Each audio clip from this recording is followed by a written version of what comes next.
Esse mês todo eu sei que você que esteve no seu GP, você também foi desafiado, né?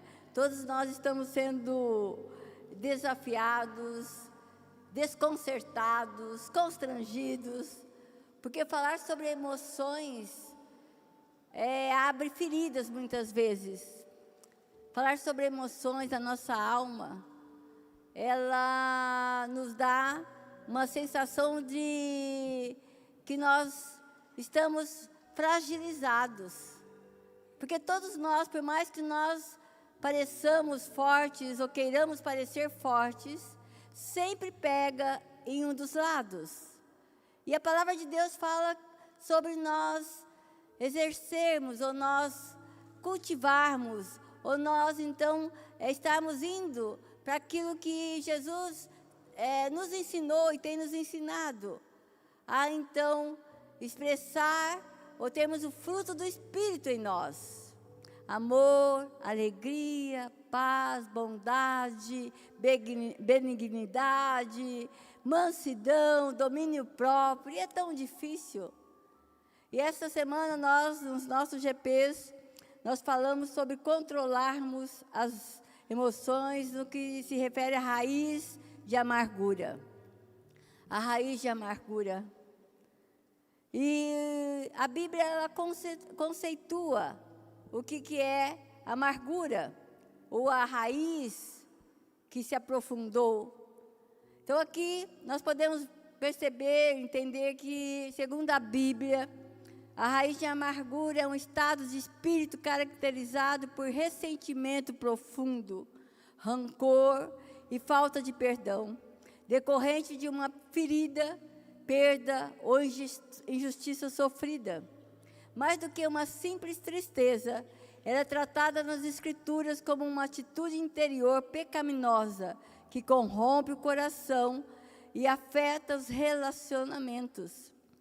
Sabe quantos foram feridos aqui? Quantos foram feridos quando crianças? E quando nós somos feridos, nós queremos ferir as pessoas. Geralmente as pessoas que alimentaram esse sentimento de amargura, fazendo com que essas raízes se até projetasse para fora das nossas raízes naturais. Nós vemos pessoas que, amarguradas, elas ferem as outras pessoas, mas às vezes elas mesmas se ferem. Elas são pessoas, muitas vezes, pessimistas, não olham para a vida como o próprio Senhor nos tem ensinado a olhar para o alto, olhar para a vida. Essas pessoas têm uma crítica, são críticos, amargos, não vê perspectiva nas situações. São pessoas que no seu semblante já mostra uma dor, porque elas cultivaram essas raízes, a raiz de amargura. E essas raízes, elas nunca nascem grandes. Ela começa então com uma semente que nós regamos sempre. Começamos a regar esse sentimento e eles vão crescendo. Conforme o autor de Hebreus, capítulo 12, verso 15, ele vai falar: cuidem, cuidem. Então significa que nós devemos cuidar. Que nenhuma raiz de amargura brote e cause perturbação, contaminando muitos. Na paráfrase, ele vai falar de uma forma muito clara sobre isso. Não deixem que a erva daninha da amargura se espalhe. Uns poucos espinhos podem arruinar um jardim em pouco tempo. Então, nesta manhã eu quero compartilhar uma palavra que quando eu comecei a preparar, e eu até pensei em falar sobre Esaú e Jacó, alguém que então teve nos seus relacionamentos de irmãos uma situação muito difícil, quando então Jacó, ele feriu Esaú, e você sabe toda a história, e é interessante que lá no Zoom, eu estava compartilhando no domingo passado, o tema deste mês, para esses temas da emoção, é como treinar o meu dragão. Então, seu filho que está lá no Zoom, no Baby, no Colmeia, no Kids, eles estão tentando treinar um dragão, né? Tem o filme, e esse tema de Esaú foi trabalhado semana passada. E eles puderam, então, experimentar a lentilha. Né? Nós fizemos sopa de lentilha para as crianças. Não sei se os filhos comentaram em casa. Porque foi por isso, por um prato de lentilha, que Esaú se deixou ser ferido numa situação dificílima. Então, quando se trata de amargura, de raiz, nós vamos pensar em jardim. Eu gosto muito de flores. E eu aprecio muito um belo jardim. E eu quero, nesta manhã, perguntar a você, o que cresce no seu jardim? Essa é uma frase do pastor Bill Johnson. Eu queria trazer até onde eu anotei esta frase, mas eu não sei se eu anotei esta frase num livro que ele escreveu. Só anotei a frase, essa frase me chama sempre a atenção. O que cresce em seu jardim?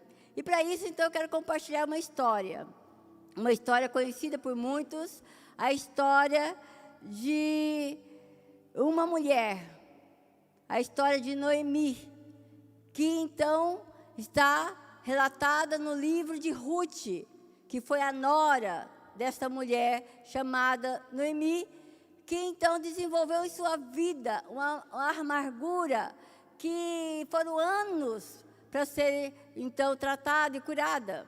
Então eu queria que você abrisse lá na versão NVI, no livro de Ruth, vou ler capítulo 1, versos 1 ao verso 5, e depois vamos ler lá no 20. Diz aqui que na época dos juízes, então aqui provavelmente, então na época dos juízes, antes de Davi, o rei Davi, ele viveu nos anos ali 1050, dos anos 1000 ali, e então foi antes disso que então aconteceram esses fatos. Na época dos juízes houve fome na terra. Um homem de Belém de Judá, com a mulher e os 2 filhos, foi viver por algum tempo nas terras de Moabe. O homem chamava-se Elimeleque, sua mulher Noemi, e seus 2 filhos, Malom e Quilion. Eram efrateus de Belém de Judá. Chegaram a Moabe e lá ficaram. Morreu Elimeleque, marido de Noemi, e ela ficou sozinha com seus 2 filhos. Eles se casaram com mulheres moabitas, uma chamada Orfa e a outra Ruth. Depois de terem morado lá por quase 10 anos, morreram também os Malom e Quilion, e Noemi ficou sozinha novamente, sem os seus 2 filhos e sem o seu marido. Verso 20. Noemi respondeu, quando então ela voltou para a terra dela, e perguntaram a ela, chamando-a de Noemi, e ela falou a essas pessoas, não me chamem Noemi, melhor que me chamem de Mara, pois o Todo-Poderoso tornou minha vida muito amarga. De mãos cheias eu parti, mas de mãos vazias o Senhor me trouxe de volta. Porque me chamam Noemi, o Senhor colocou-se contra mim, o Todo-Poderoso me trouxe desgraça. E foi assim que Noemi voltou das terras de Moabe, com sua nora Ruth, a Moabita. Elas chegaram a Belém no início da colheita de cevada. Sabe, a palavra de Deus, o Espírito Santo instruindo e inspirando todas as pessoas que escreveram, eles são muito detalhistas, porque cada detalhe é um detalhe que vem em encontro à nossa necessidade, ao nosso coração. Deus, Ele quer acertar arestas, Deus quer acertar situações das nossas vidas, Deus quer nos levar para lugares mais altos, para patamares mais excelentes. Então, a palavra de Deus, ela é muito intencional. E quando nós olhamos para essa história, você pode ler, glória a Deus. Quando nós olhamos para a história, no livro de Ruth, são 4 capítulos, você vai olhar cada detalhe de alguém, conforme aqui esse relato, pequeno relato. Noemi ficou sozinha, e outra vez Noemi ficou sozinha. Sabe, irmãos, a solidão é algo terrível, porque Deus nos criou para relacionamentos. E a amargura, a ferida que se abre no nosso coração, geralmente faz com que nós nos afastemos dos relacionamentos, nós duvidemos dos relacionamentos, nós desconfiamos dos relacionamentos. E quantas pessoas amarguradas se afastam, quantas pessoas amarguradas não querem, não gostam de pessoas. Eu não estou ali, glória a Deus. Quantas pessoas, elas buscam um lugar de distância. Sabe, Noemi, com certeza, não foi diferente. E eu quero, nesta manhã, a partir desse texto, trabalhar com vocês, como nós podemos arrancar a raiz de amargura do nosso jardim. Né? Daquilo que Deus está cultivando em nós. Deus cultiva boas sementes, boas plantas. Como tirar essas daninhas, né, ervas daninhas que nos fazem tão mal? Primeiramente, nós precisamos entender que nós temos que tratar a amargura como deve ser tratada. Sabe, irmãos, ervas daninhas são pragas. Então, a amargura é uma praga na nossa vida. É uma praga. E, com certeza, vai roubar sua alegria, a sua força, a sua identidade. Noemi, o nome dela significa uma pessoa agradável. E conforme o contexto, a cultura judaica, as pessoas, elas recebem nomes depois que elas nascem, não antes do nascimento delas. O único na Bíblia que recebeu o nome antes do seu nascimento foi Jesus. Quando o anjo falou a Maria que ele seria Jesus. Mas nessa cultura, por quê? As pessoas, elas vão até mudando os nomes umas das outras, conforme a sua forma de existir, de ser. Então tem muito a ver com aquilo que é a personalidade, a identidade daquela pessoa. E Noemi, a primeira coisa, quando ela volta das terras de Moabe, Moabe era hoje a atual Jordânia, mas era ao norte, se não me engano, do Rio Jordão. E ali, quando ela sai de Belém e vai para esses lugares, ela está, então, indo para um lugar de expectativa na vida dela. Ela pensava que, como havia fome lá em Belém, agora ela estaria indo para algo melhor. E lá ela sofreu. Ela sofreu em demasia, perdendo seu marido, seus 2 filhos. E aqui na história ela nem contava com as noras, Orfa e então Ruth, de tão arrasada que Noemi estava. E ela então quer que mude o nome dela. Ela não quer mais que a chamem de Noemi, a agradável. E se agora de Mara, a amarga, aquela que é amarga, aquela que foi amargurada. E é isso que se trata. Sabe? Ervas daninhas. O texto, então, vai falar: o Senhor colocou-se contra mim, lá nos versos 20 e 22. O Todo-Poderoso que me trouxe desgraça. Quantas vezes nós somos machucados por alguém? E aí nós culpamos todas as pessoas. Nós culpamos Deus. Quantos culpam Deus das suas dificuldades, dos seus problemas, das suas más escolhas? Nós temos que culpar. Faz parte da essência nossa quedada. Nós culpamos as pessoas. Culpamos todos. Então, a primeira situação que nós temos que entender, diante dessa dificuldade, disso que está nos arruinando, nós precisamos liberar quem te feriu. E é uma decisão, irmãos, decidir perdoar. não alimentar aquilo que está nos matando, perdoar. E eu sei que nessa semana, no GPs, essa palavra perdoar trouxe ali muitos sentimentos inflamados. Porque é difícil, sim. Você concorda comigo que é difícil perdoar? Porque sempre nós temos razão, é ou não é? Sempre nós achamos que estamos no lugar da razão. Então, nós, mesmo que estejamos injustiçados, ou não, nós vamos culpar pessoas. Então, o perdão tem que ser liberado. Porque enquanto nós não perdoarmos, nós estamos amarrados a essas pessoas, a essa situação. Sabe, ali estava uma situação difícil para Noemi. Ela voltou sem nada. E ela voltou para o lugar onde ela tinha sido feliz, onde ela tinha um marido, 2 filhos. Ela voltou para aquele lugar, mas agora amargurada, culpando Deus, culpando aquelas pessoas. Ela nem se preocupou em procurar seus familiares, porque conforme a narrativa, depois ela encontra alguém da família dela. E assim, muitas vezes que nós nos encontramos. Liberar perdão, irmãos, significa abrir mão da razão e do desejo da vingança. Abrir mão da razão, por mais que você estivesse certo naquela situação. Talvez você, quando criança, você foi ferido por um pai, por uma mãe. Você foi ferido por um conhecido.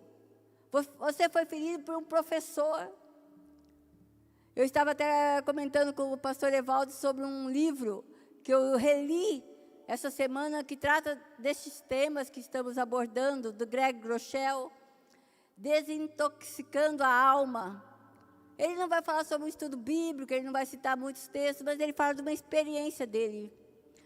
Que quando então a sua irmã, tão linda, tão cuidada dentro da casa, ela é violentada por um professor na adolescência dela, causando um malefício terrível na vida dela.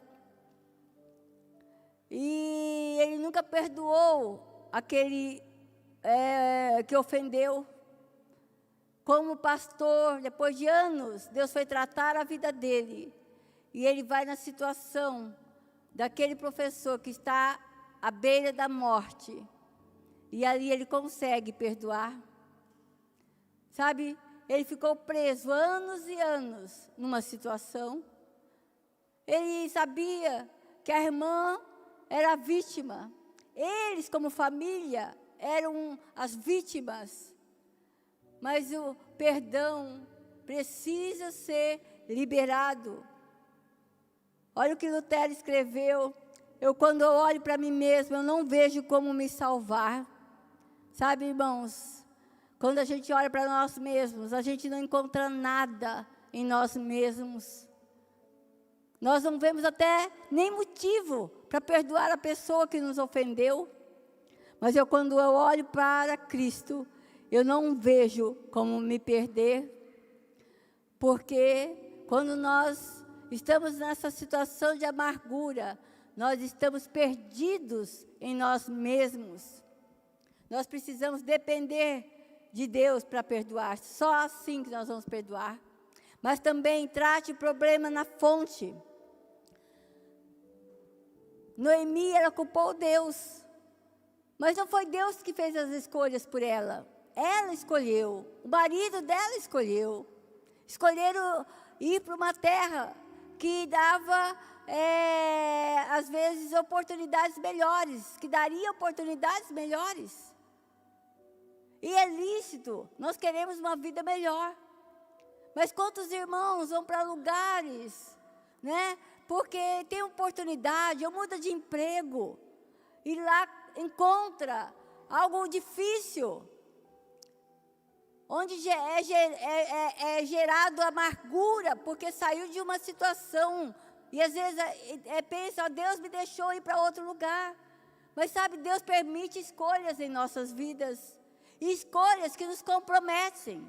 Escolha que vai, às vezes, trazer-se amargura, ressentimento, dor. Porque são, às vezes, perdas, não ganhos. E nós não conseguimos lidar com esses sentimentos. Não conseguimos lidar com esses sentimentos. Eu gosto do Salmo 139, quando Davi vai falar: Senhor, sonda o meu coração. Veja se não há alguma coisa que está te contrariando, alguma coisa errada comigo, Senhor. Eu creio que esta oração que precisamos fazer constantemente. Senhor, sonda o meu coração. Veja se há algum sentimento de amargura. Veja se há algum sentimento contra alguém que me ofendeu, que eu achei que olhou feio para mim. Contra alguém que eu achei que falou coisas que eu não gostei. E isso está difícil eu tratar.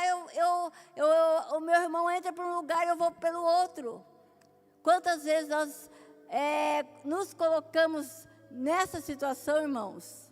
Coisas pequenas, não grandes. Coisas pequenas. Mas para esse sentimento crescer, ele começa pequeno, ele não começa grande. Sabe, eu tenho uma frase que eu gosto muito. Nós precisamos matar o gigante quando ele é pequeno. Imagine se tivessem eliminado Golias quando ele era pequenininho. Ele cresce, irmãos. Sabe, essas situações crescem em nossas vidas. E nós precisamos eliminar quando estão pequenos, quando estão pequenas, para que então não tome conta da nossa vida. Sabe que todos nós nunca seremos, você nunca terá que perdoar uma pessoa mais do que Deus perdoou você. Jesus precisou morrer na cruz, e nós éramos inimigos de Deus. Deus tinha todos os motivos para não nos perdoar. Mas Ele perdoa a mim e a você. Glória a Deus por isso. Amém. Ele subiu a cruz. Ele foi até o final. Ele falou para o Pai: Pai, está difícil. Se for possível, passe de mim esse cálice, essa dor. Se for possível, Pai. Mas se for da Tua vontade, eu vou até o final. E o Pai levou o nosso Senhor até o fim, para que eu e você pudéssemos estar aqui nesta manhã, tendo 1000 razões, ou 100.000 razões, para perdoar aqueles que nos ofenderam. Amém? É um chamado de Deus para nós. Mas também, cuidar do nosso jardim é plantar sementes novas. Isso é uma convocação. Paulo vai escrever lá em Colossenses 3: sejam amáveis e prontos para perdoar. Novamente perdoar. Jamais guardem rancor. Lembrem-se que o Senhor os perdoou, portanto vocês devem perdoar os outros. Então, lance sementes novas no seu jardim. Plante, que elas vão crescer. Novos relacionamentos. Sabe, irmãos, nós somos uma igreja, uma comunidade de relacionamentos. Nós somos uma família. Eu ouço todos os dias.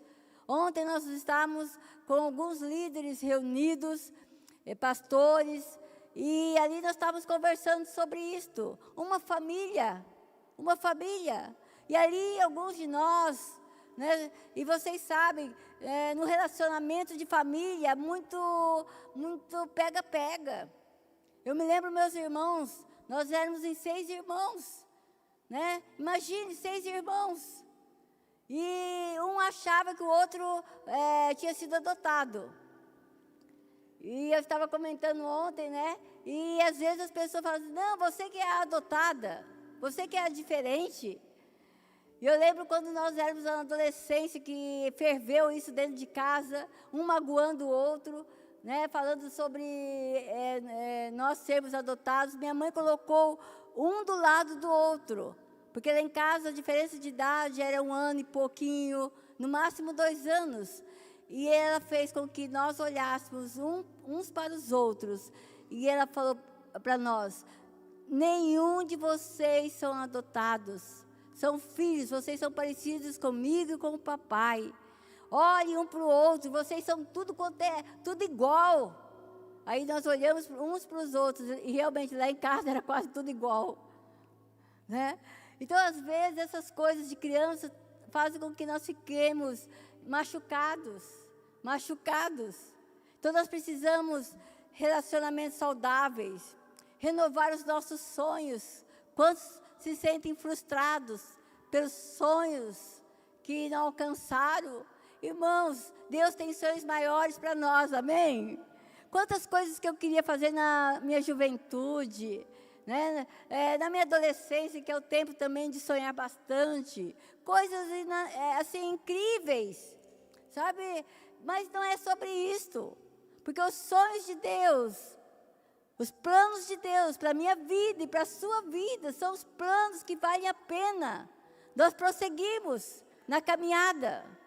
Então não se frustre, né? Tenha sonhos conforme Deus quer que você sonhe.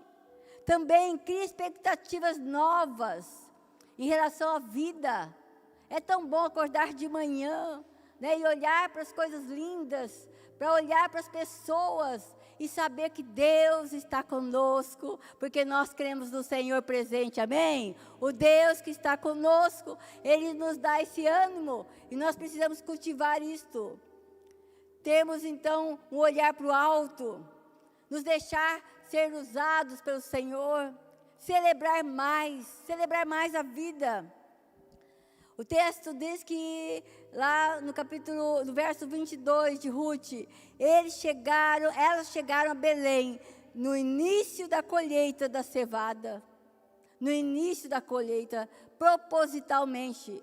Deus, Ele não nos coloca ao acaso. Sabe, irmãos, é tremendo isso. Deus, Ele nos coloca no lugar certo, no tempo certo, na estação certa para todas as coisas. De propósito, o Senhor preparou aquele tempo para Noemi voltar com a sua nora Ruth, a viúva. A órfã ficou em Moabe, mas Ruth veio. E aquela célebre frase de Ruth, quando então Noemi fala assim: filhas, volte, fico aí em Moabe, eu vou voltar para Belém porque eu sou sozinha, eu não tenho mais nada. E a Ruth vai falar: aonde você for, eu vou. Onde o seu Deus será o meu Deus. Essa frase de Ruth em relação à sua sogra, com certeza começou a semear algo novo na vida dela. Sabe, Deus prepara todas as coisas. Elas chegaram no tempo de celebrar, no início da colheita da cevada. Essas festas que são celebradas a partir das colheitas, têm significado. E é interessante que no cume, elas chegaram provavelmente em março e abril, lá em Belém. Nesse ápice dessa colheita, haveria a festa da Páscoa. Eles celebrariam a Páscoa, a festa da reconciliação, a festa que realmente propiciaria um ambiente, uma atmosfera diferente para aquelas 2 mulheres que voltaram viúvas, entristecidas, para Belém. Belém significava terra do pão. Terra do pão. Sabe, elas estavam voltando para casa, para as oportunidades. Mas Noemi, ela estava trazendo uma vida amargurada, murmurando, tendo uma crítica destrutiva para a situação, querendo se isolar nela mesma. É interessante que em Hebreus, lá no verso 15, vai falar: cuide que ninguém se exclua da graça de Deus. Porque a erva daninha na nossa vida, a amargura, ela faz com que nós nos afastemos, que nós nos excluamos. Então é uma opção. Eu não quero participar da comunhão. Eu não quero participar da alegria. Eu não gosto da celebração. eu não gosto de danças, de cânticos, porque eu estou triste, eu estou amargurada. Sabe, irmãos, não é por acaso, eu creio que Deus, Ele nos dá motivos para celebrar, amém? Deus traz uma alegria ao seu povo, e nós precisamos celebrar em alegria, em júbilo. O povo de Deus foi chamado a celebrar, a se alegrar, mesmo diante de circunstâncias terríveis, porque nós sabemos que o nosso Senhor está nos dando uma colheita, que é o tempo dele para nós, amém? Deus está nos levando para um lugar, nos leva para um lugar maravilhoso. Você não chegou até aqui por acaso, você sabia? Você não está aqui nesta manhã por um acaso. Você não chegou no Senhor por acaso. Ele preparou para você. Então Deus tem algo grande para a sua vida. Em Filipenses, Paulo vai falar: uma coisa eu faço, eu esquecendo-me das coisas que ficaram para trás, eu avanço para as que estão adiante e eu prossigo para o alvo. É um chamado. Há muitas coisas que não serão acertadas na sua vida, irmãos. Há muitas coisas que não mudarão a sua história. Mas você precisa avançar para o alvo. E por fim, diante dessa história, desses versículos que lemos, nós precisamos experimentar o poder restaurador da cura. Noemi experimentou, Ruth experimentou esse poder restaurador da cura. E uma das coisas é você admitir sua incapacidade de mudar seu passado, mas Deus, Ele muda o seu futuro, amém? O seu destino está no Senhor.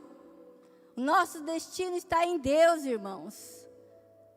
Sabe, ninguém rouba isso de nós. O passado tentou roubar, matar, destruir a nossa vida. Mas o futuro e o presente, a partir do presente, nós podemos deixar isso para trás. Esquecer aquilo que nos feriu e ir adiante naquilo que Deus tem para nós. Eu gosto da história de Jó, é um motivo para você ler o livro de Jó, no capítulo 11. Jó, conforme o texto, era um homem justo, era um homem incrível. Deus se agradava da vida de Jó. E houve permissão do Senhor para algumas situações acontecerem na vida de Jó. Jó perde todos os bens, ele perde seus filhos, seus amigos vão contra ele, sua esposa fala blasfêmia em relação a Deus, para que Jó negue Deus, para que Jó não queira o Senhor. Mas Jó se manteve, porque ele sabia que o Redentor, por fim, se levantaria em favor dele. E um dos textos lindos do livro de Jó, ele coloca, diante, inspirado pelo Senhor: consagre seu coração a Deus e estenda suas mãos para Ele. Então você andará de cabeça erguida, puro, firme e sem medo. Você esquecerá as suas desgraças, lembrando delas apenas como águas passadas. É uma realidade espiritual, irmãos. Temos que olhar sobre o prisma espiritual, sobre o olhar de Deus para todas as circunstâncias. Noemi foi restaurada. Deus preparou um resgatador.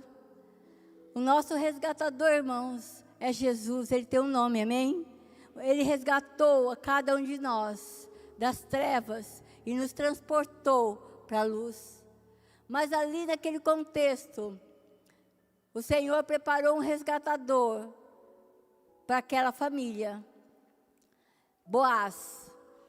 O Boaz, ele era um parente do marido de Noemi, de Elimeleque.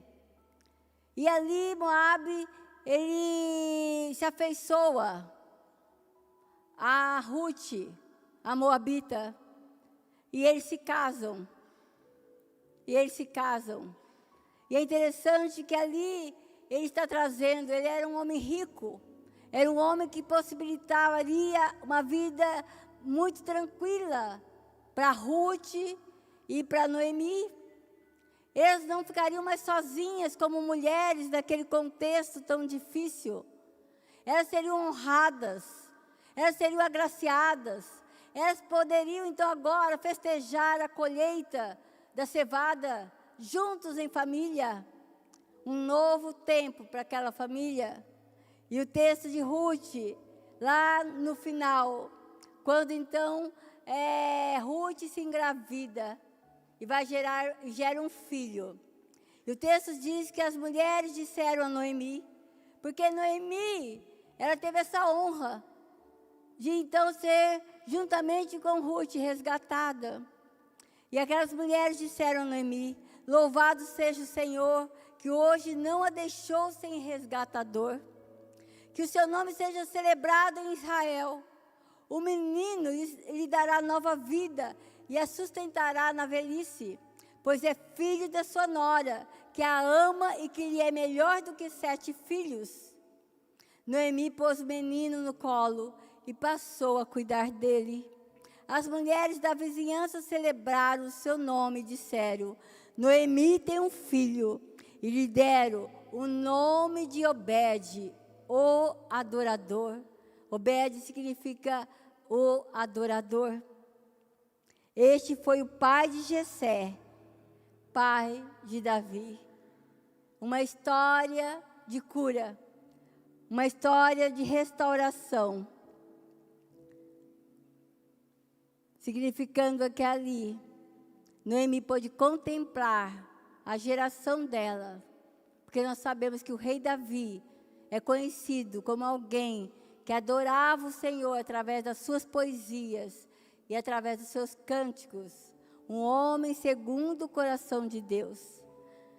Sabe, nesta manhã eu creio que Deus quer restaurar corações aqui, quer curar uma alma ferida, e nós vamos orar.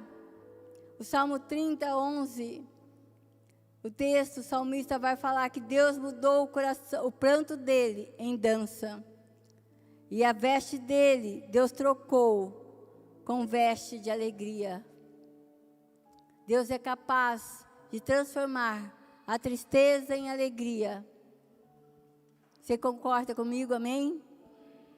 Deus tem poder para curar a sua alma. O que você tem plantado em seu jardim, o que você tem semeado para colher, e o que tem crescido em seu jardim. Porque se você semeia amargura, você vai colher destruição. Mas se você semear coisas boas, sementes boas, você vai colher aquilo que você semeou, que você plantou. Eu queria que nós nos colocássemos em pé. A banda vai estar aqui à frente. E antes de nós cantarmos esse último canto que fala sobre cura, nós vamos ministrar cura aos nossos irmãos.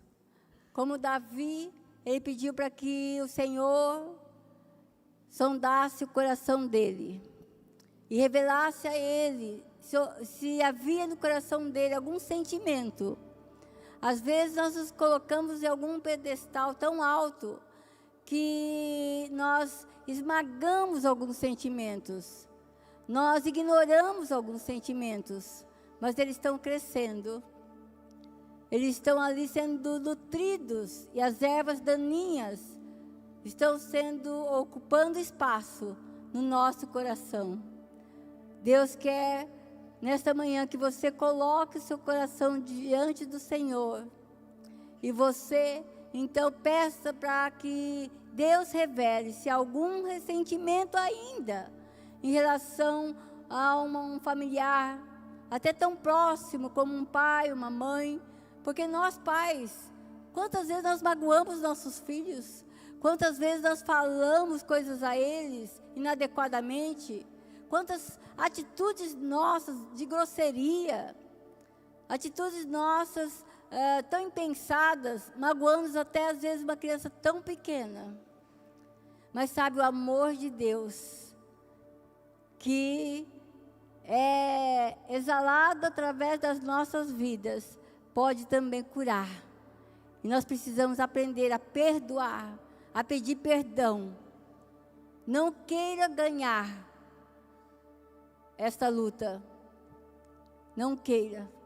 Apenas se disponha a ministrar, para que todos sejam ganhadores dessa situação. Em nome de Jesus. Nós vamos cantar essa música e eu vou dar oportunidade. Se você é uma pessoa que quer receber uma oração, você talvez está numa situação mais complicada, de algo que te feriu. O maior gesto nosso, uma atitude profética, é que você venha aqui à frente, você se ajoelhe ou você fique de pé, e você possa receber da igreja uma oração. Eu queria convidar você, sem nenhum constrangimento. Nós somos da casa, nós somos da família, nós queremos orar por você. Se você está nessa situação, nós vamos estar cantando e ministrando. Se você quiser também estender mãos para os lados, porque há pessoas aqui que precisam deste cuidado seu. Eu queria que todos nós, então, cantássemos. Cantássemos, porque eu creio na cura. Você crê? Amém? Deus quer curar. Deus quer trazer cura. Quer restaurar a sua vida. Deus trouxe um restaurador à vida de Ruth e de Noemi. Jesus é o nosso restaurador. É o nosso resgatador. É aquele que nos dá realmente algo novo em nós. Então você pode vir aqui à frente com toda a liberdade que o Senhor permite na casa dele, para que nós possamos orar por você. Jesus, eu quero declarar teu nome sobre toda mente e coração.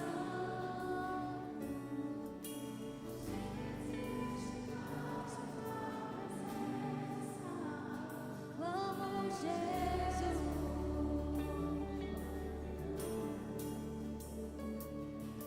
Jesus, eu quero declarar teu nome, quebrando os vícios dessa geração. Declaro que há esperança e liberdade. Clamo Jesus. Teu nome é cura, é poderoso. Teu nome é vida. Destrói cadeias, dissipa as trevas, vem incendiar.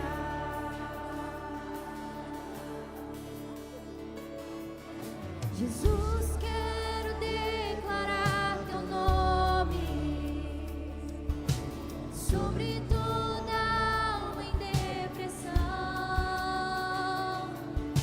ansiedade e medo saiam agora.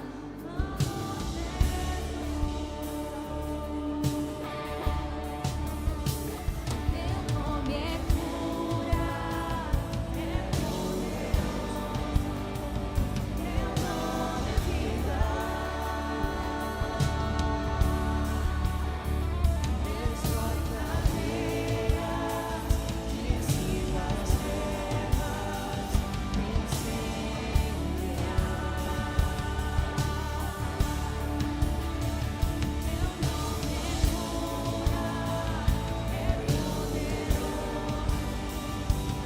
nome é vida. Destrói cadeias,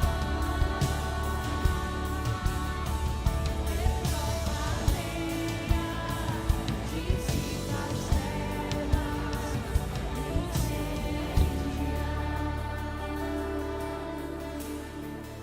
Estenda a mão para esses irmãos aqui. Eu acho lindo o que Deus fala na palavra dele. Ele fala que quando Jó começou a orar pelos seus amigos, Deus devolveu a Jó todos os bens, devolveu em dobro de filhos a Jó.